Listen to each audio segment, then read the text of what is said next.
The State of Israel held its 21st general election on the 9th of April, 2019. The first Israeli election in which I voted. Just over a year into his new term, Prime Minister Benjamin Netanyahu was placed under investigation by the Attorney General in 3 separate cases. As the case went on, there was an increasing call from the opposition for Netanyahu to resign. However, Netanyahu had bet big on the wave of hardline nationalism sweeping the world, and was able to run on his success working with leaders like Narendra Modi, Jair Bolsonaro, Viktor Orban, and most especially US President Donald Trump.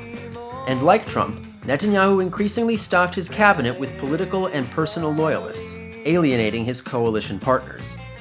In March 2018, Israel Beitenu left the government in opposition to a government bill that would continue exempting yeshiva students from military service.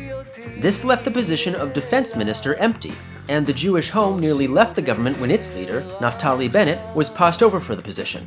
Who got the position instead? Why, Benjamin Netanyahu. In fact, by November of 2019, he was serving simultaneously as Prime Minister, Defense Minister, Foreign Minister, and Health Minister. However, it was failure to reach an agreement on military service for yeshiva students that forced early elections. On the right, Naftali Bennett and Ayelet Shaked left the Jewish Home to form the New Right, a secular party dedicated to reducing the power of the Israeli Supreme Court and bringing trickle-down economics to Israel. Although the New Right lost a lot of their early support by making this commercial, they still polled well enough to raise questions about whether their old party, the Jewish Home, would be able to win any seats. So the Jewish Home merged with the National Union and Otzma Yehudit to form the Union of Right-Wing Parties. This was extremely controversial, because Otzma Yehudit was a Kahanist party. Several of its members had been associated with terrorism, and indeed the Supreme Court banned one of its candidates, Michael Ben-Ari, from running.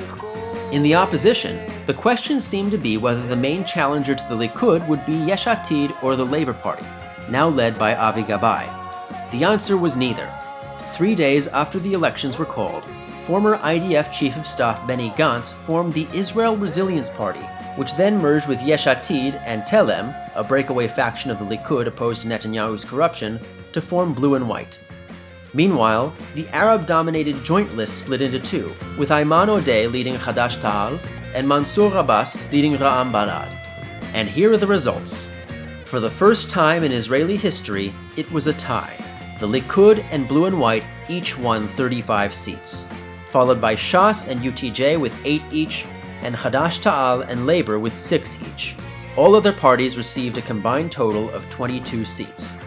The New Right failed to win any seats, as did the Otzma Yehudit faction of the United Right. Despite the tie between the 2 main parties, it appeared that the Likud was favored to form a government, so President Reuven Rivlin awarded the mandate to Netanyahu, who appeared ready to form a government with Shas, UTJ, the United Right, Yisrael Beitenu, and Kulanu. However, Yisrael Beitenu refused to join Netanyahu's coalition due to the inclusion of the religious parties, who would continue to oppose ultra-Orthodox conscription. This was, after all, the issue that had forced the election in the first place. And having done so poorly in this election, Yisrael Beitenu was ready to rebrand itself as the leading voice against religious coercion. In desperation, Netanyahu reached out to the Labour Party to join, but Labour refused. And at midnight on the 29th of May 2019, a second round of elections was called. It was the first hung parliament in Israeli history.